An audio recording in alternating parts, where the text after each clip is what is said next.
Welcome to the Three Martini Lunch.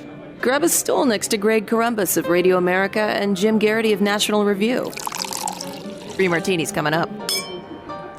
Very glad you're with us for the Tuesday edition of the Three Martini Lunch. We have good, bad, and crazy martinis for you today. And I actually nominated this one as a crazy. Jim has morphed it into a good, but you'll understand why here in just a moment. Yesterday, of course, we went wall-to-wall Kamala and just her background as a horrible boss and efforts to change the language on illegal aliens and radical Islamic terrorism. And then obviously how the Democrats were and other people just in the media were saying Kamala was a burden on the ticket as recently as this spring and how that's abruptly changed.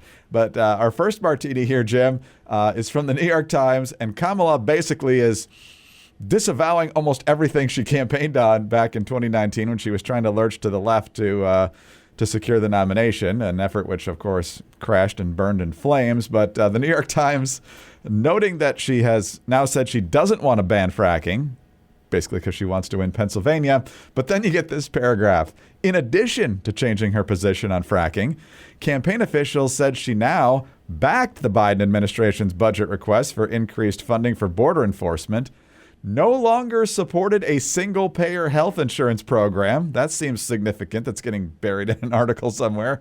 And echoed Mr. Biden's call for banning assault weapons, but not a requirement to sell them to the federal government. That was her position, that she was going to force people to sell their guns to the federal government. Now, back in 2020, when the question was asked on the crowded Democratic debate stage, who here would like to do away with private health care insurance, it was Kamala and Bernie. Those are the only ones who said that they wanted to do that. And obviously, Jim, I think the good news here is that those ads from Dave McCormick and a lot of other people showing Kamala's very radical positions on a whole host of issues over the past several days are clearly working, because now she's putting herself into John Kerry flip-flop mode where she's apparently not sure what she believes about anything. Now, Greg, these positions didn't just fall out of a coconut tree.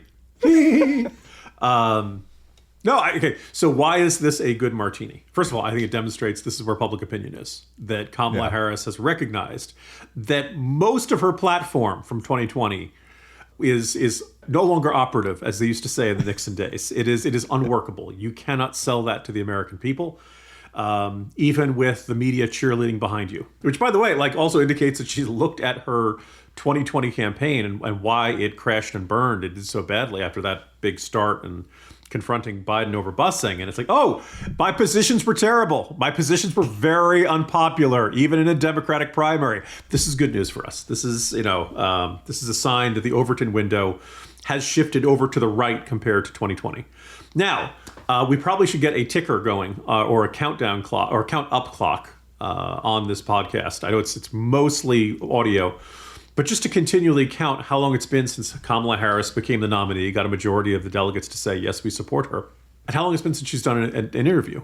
Because, there was a very nice statement about the flag burners out in front of Union Station. I was pleased by that. Came out as a written statement. There was all of these are being issued through a spokesman to the New York Times. It's now been more than a week. Shouldn't she be sitting down and doing an interview any of these times? And the other thing is she did a campaign event, and the Harris campaign staff was pushing reporters away from talking to supporters who showed up at the... Now, by the way, they're supporters at a rally. That's like the friendliest... if they showed up, they generally like you. People who don't like you, maybe you'll get some protesters and stuff. But the other is there's just this terrified sense that anybody could be off message. We are in this very bizarre era in that people want to become president, but they don't want to tell you why. They don't want to answer questions. They don't want to they don't want to hold press conferences. They don't want to sit down and do interviews. And we figure, this is, because Joe Biden is old and senile. And when he does it, and we'll talk a bit more about this later in the podcast, that if you let him do, it's 4 or 5 days ago, man, or we'll get some other really bad moment. With Harris, it's clear her staff trusts her and everyone around her trusts her roughly about as much as the Biden staff trusted them. And so the question will be, how long can you go with this? Oh, you don't stand for, here's 4 or 5 issues that you don't stand for that 4 years ago you were an adamant supporter of. What happened, Madam Vice President? I think this kind of deserves some explanation, some elaborate. Did you really genuinely feel differently about fracking, or you just really want to win Pennsylvania? Do you recognize that a mandatory buyback program for assault weapons is probably not going to go well? Also, no one's trying to take your guns, you crazy white wingers, except for the mandatory buyback program, which would actually, constitute that. Why does she want more funding for border enforcement? Did she learn something in her time as the migration czar, if that's what she insists upon being called? I would really like to hear her say this. It's conceivable she's got good answers. We know she doesn't really have good answers. But we should be open to the possibility that she really has had some change of heart. One of the thoughts, I was talking to somebody about this, is that you're on the campaign trail, everything looks easy. Barack Obama saying that he was going to meet with Ahmadinejad, and he was going to meet with all these people. And then you get into the Oval Office and they give you your security briefing. And all of a sudden, holy crow, these guys are maniacs. Holy crow, they're bathing in baby's blood. They are plucking out the eyeballs wow, these are really evil dudes. I don't want to meet with them. You see this sudden change in position upon new presidents where all of a sudden everything looks a lot more complicated once you're getting the full story. Maybe Kamala Harris has looked at this and said, yeah, you know what? Gun buyback, that's just not going to work. And I'd love to hear it from her, but I don't know. God knows if we ever will. It would also be much more convenient if all those positions hadn't changed in the last week. Yes. If there'd been some story out in 2021, I'm not so sure about that healthcare insurance thing. I've rethought that. No, it's all just... They did just fall out of a coconut tree, it appears. They just... Yes. Let's go through this ad that's completely damaging, and Frank Luntz's dials are probably going through the roof if they're not good for Kamala. Okay, we're going to have to reverse that one, and that one, and that one. So, and here we are.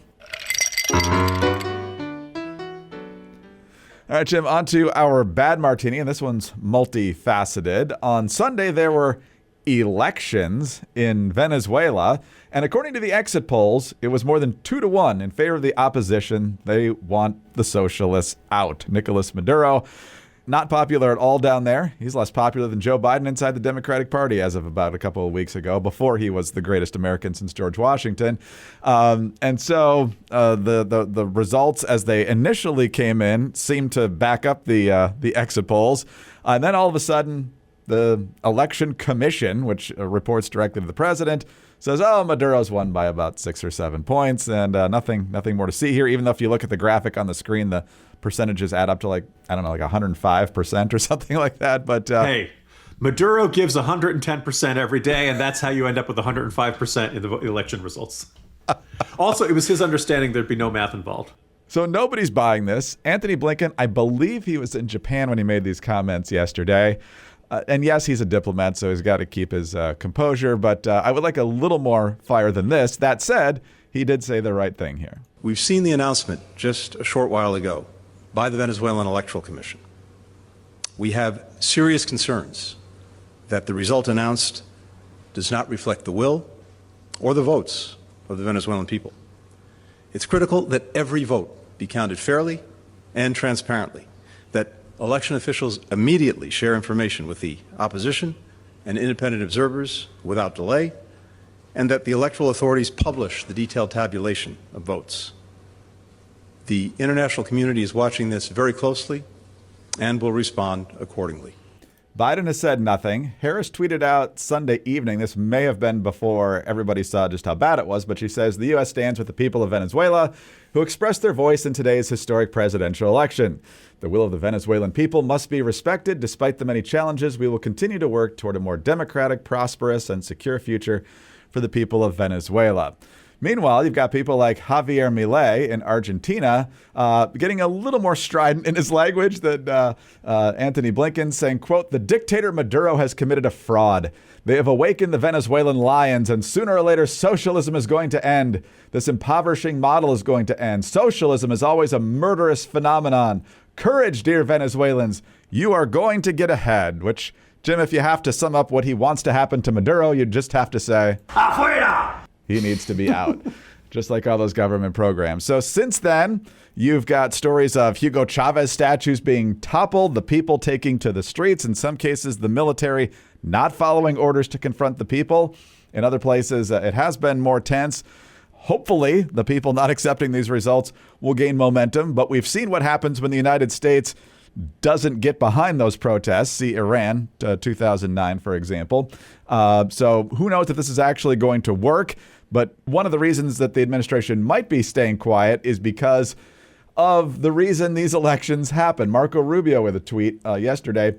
Another foreign policy fiasco from the Biden-Harris team. They gave Maduro relief from Trump oil sanctions and released his top money launderer and his 2 convicted drug dealer nephews in exchange for a quote-unquote promise to hold fair elections monitored by neutral international observers. Then Maduro did exactly what I warned he would do. He took the benefits, banned neutral observers from entering Venezuela, and carried out a blatantly fake election. America's foreign policy is in the hands of clowns. So, Jim, what do you make of it all? Well, first of all, Greg, when I listened to that furious, seething, frothing at the mouth statement from Secretary of State Anthony Blinken, my reaction was, please, Amber, don't hurt him. Which is what we say to Mary Catherine when she gets really fired up. I'm not saying that was a dispassionate statement. I'm just saying that Ben Stein fell asleep during the comment. And we should point out, I'm getting my jokes out of the way, but seriously, this is another case of the Biden State Department and foreign policy team getting taken to the cleaners. That they basically, we've talked about in the Middle East, land for promises and all that stuff. What we have here is, as laid out by Senator Rubio, making this argument of, we will give you the sanctions relief, we'll let your guy out. You notice you don't see furious denunciations of the Venezuelan government from anybody in the Biden administration, barely paying any attention to it. One of the better places you can find foreign policy coverage in terms of newspapers, is particularly of South and Central America, is the Miami Herald. Probably for obvious reasons, but I think it's just kind of indicating an interesting indicator that actually you probably find it better there than some other bigger name papers. And their coverage from yesterday, quote, the Biden administration was on the defensive Monday over its policy bet that elections in Venezuela would dislodge strongman Nicolas Maduro, a day after he was declared the winner in presidential elections despite several irregularities and polls indicating his defeat. In a call with reporters, senior administration officials fielded questions about what the United States would do next and whether the Biden administration's negotiations with Maduro, which included lifting some oil sanctions and releasing prisoners, had failed to deliver democratic change to a South American country. In other words, we let up on these guys because they promised they were going to hold a free and fair election. Oh, and I understand Maduro also threw in some magic beans and a set of floor mats. So really, Biden was convinced they got a really good deal here. Lo and behold, the dictator didn't keep their word. Look, Greg, we can't give him too much grief because that never happens. Every other dictator in history has always been honest and reliable. And when you give them something up front, they always keep their promises. They never just run off and say, ha ha, suckers, which is what happened here. God bless the people of Venezuela. Hopefully there is an actual, look, as you mentioned, I'm glad you made the parallel to Iran. It's really hard for the people to rise up against an autocratic regime because the regime generally has all the guns. These things do not run smoothly and they do not go very well. We can hope that this generates enough outrage here, but as previewing our last topic of the day, we have a president who can't chew gum and walk at the same time, possibly literally, but I mostly mean metaphorically. But just this observation that he's got one message. He's talking about the Supreme Court yesterday. He can't go on camera and say, Maduro, you bastard, how dare you do this? Nobody believes this is a free and fair election. Those sanctions are coming back twice. Do I sound like Trump when I start saying those things? That is the sort of thing that, if nothing else, Trump will give. When Trump gets angry at somebody, and you don't get this Vulcan response from the Secretary of State saying this is bad and the consequences, we will send a sternly worded letter to the United Nations. That's exactly right. Yeah, Trump issued a statement on his Truth Social site and denounced what was happening in Venezuela. Ron DeSantis gave a very powerful statement about it and how, again, the U.S. got taken to the cleaners. And that's part of it. Biden's not capable of doing it. And at the same time, you'd have to admit your own policy is a failure. And so in both situations, they're going to pretend it's not happening. And if they pretend it's not happening, it doesn't look good that Maduro is going to get shoved out of power. It's not going to be enough for Javier Milei to say it. It's not going to be enough for anybody else in the neighborhood who's not also a socialist to say it. So shock of all shocks, the commies fixed an election. All right, Jim, on to our final martini, our crazy martini. And for his part, yesterday, Joe Biden was in Texas at the Lyndon Johnson library. Why he went there exactly to talk about gutting the Supreme Court or term limits and no more presidential immunity after the Supreme Court decision just a few weeks ago, I'm not sure. But nonetheless, Joe Biden has decided that we cannot let the Supreme Court stay in the same way that it is. It needs ethics reform. It needs term limits. All of this is because, for the first time in our lifetimes and probably even decades before that, the conservatives have a definable majority on the court. And obviously, if that's the case, it's a threat to our republic. And so here's what Joe Biden has to say about separation of powers. They're great unless it doesn't have things turn out the way he wants them to. I have great respect for our institutions and the separation of powers laid out in our Constitution. But what's happening now is not consistent with that doctrine of separation of powers. The Supreme Court is doing what it's supposed to do. It's just that you don't like it. But also at the same time, House Speaker Mike Johnson called the president's proposed Supreme Court reforms and the immunity reform, quote, dead on arrival. And then the New York Post reports that that when Biden was told that Johnson had called his proposed overhaul dead on arrival, that Biden oddly remarked, quote, that's what he is. He is dead on arrival. And then later his team cleaned it up and said they just meant his thinking. His thinking was dead on arrival. So good to see the president operating on all two cylinders here.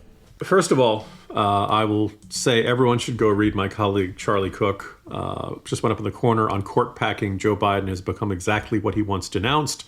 Remember, we were going to restore norms. We were going to restore constitutional balance, respect for checks and balances and all that stuff. And now Joe Biden is saying, I in the executive branch, with the cooperation of the legislative branch, should be able to alter the rules set in the Constitution about how the judicial branch operates. That's not how this works. It's not how any of this works, to quote that commercial from a few years ago.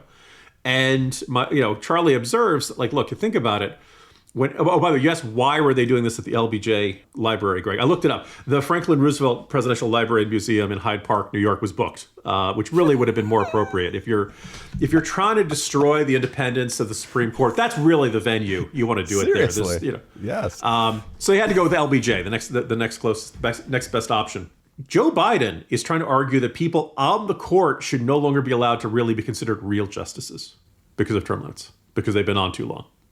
So, like, first of all, like that, as Charlie points out, that's much more radical, right? Adding, court packing is bad. Don't get me wrong about that. But saying, yeah, I, the president, have decided you don't get to be a justice anymore. Not even FDR did that. And FDR was pretty high on his own supply at that point, right? So that's kind of a recognition point of that. Secondly, we're calling for term limits of 18 years. Greg, Joe Biden has been in public office for 51 years, much longer than you and I have been alive, right? So if anybody is like, you can't have the same old people in government, what are you talking about? You are the walking embodiment. Because my colleague, I don't like the idea of term limits for Supreme Court justices. But having said that, my colleague John Funn points out, we should have that. But also, let's put him in for the Senate. Let's put him in for the House. We got him for the presidency. The idea, if you want to have some churn in who makes the laws and stuff like that, then it goes for everybody. You don't just get to say, we've decided Supreme Court. Thirdly, Greg, you notice that the moment Amy Coney Barrett was on the court, Democrats realized, we have a real obstacle. We have a court that is not going to let us do what we want to do. For all those years of the court being to the left, they counted on that as a tool to expand the time. Now all of a sudden, the court is going to be a tool for limiting the scale and size and scope and power of government, because arguing that these things violate the original intent of the founders and what's in the Constitution. So they decided we got to destroy it. We got to take this out. Never mind the fact that we loved it in the Burger days, and we loved it when it was Thurgood Marshall and all that. No. Now we got to eliminate the authority of it, and we're just attacking it in terms of its reputation. They're attacking the media, and now they're trying to make this argument. Arguing that, no, we need to completely reform the court. It's too corrupt. It's too different. It's not letting us get what we want. And this is a tantrum.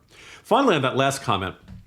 So Joe Biden, who's convinced he's a tough guy. He's always been convinced that he's a tough guy. He's always been convinced nobody F's with a Biden. Everybody F's with a Biden. Who are you talking about? Second of all, my word as a Biden is something that's really, he's given us his word as a Biden, everybody. That means it's definitely a promise that's going to be kept. But he always has this weird, Mr. President, how do you respond to people who say you're too old to do the job? Watch me!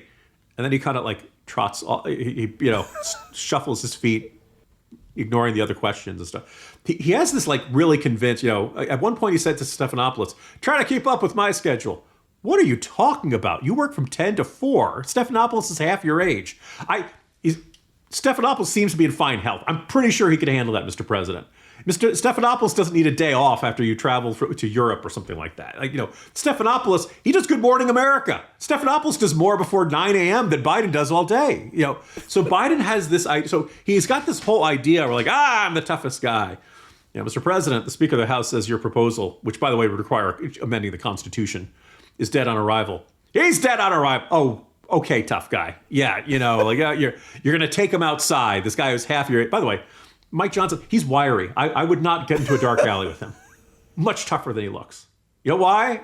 I'm semi-joking about that, but I'm also observing that Marjorie Taylor Greene tried to shiv him, and it didn't work. He's got some political chops and more tenacious, shall we say, than his bookish town pharmacist demeanor might make you think. So. But the instance was yesterday when Biden said that, you saw some people on the White House beat kind of rolling their eyes and kind of ridiculing him. If this was a month ago, everyone would say, wow, good zinger, Mr. President. That was awesome. Yeah. He's a decrepit old man who thinks he's tough and who thinks that, zingers like that are some sort of legitimate response. You're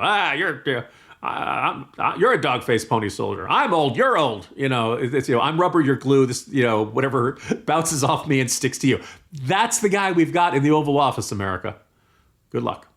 Joe Biden threw a punch starting right now. It might arrive around lunchtime on Thursday, but gosh, an old arthritic punch. Actually, yes. I understand. That's what he tried to do against MBS over in Saudi Arabia. Just turned into a fist bump because he saw it coming. Does he make it to January, as president? Not as drawing oxygen and so forth. Either one, I guess. Does he make it? Yeah. As they used to say on ESPN, he's day to day, but aren't we all? But Joe Biden as president, I'm not sure he's going to make it all the way. We'll find out. But anyway, Jim, have a great day. We'll do it again tomorrow. Pure drama in the presidency. See you tomorrow, Greg. Right. Jim Garrity of National Review. I'm Greg Corombos of Radio America. Thanks for being with us today. Do subscribe to the podcast if you don't already. Tell your friends about us as well. Thanks also for your 5-star ratings and your kind reviews. Please keep those coming. Get us on your home devices. All you have to say is play 3 Martini Lunch Podcast. Follow us both on X. Jim is at Jim Garrity. I'm at Dateline_DC. Have a great Tuesday and join us again on Wednesday for the next 3 Martini Lunch.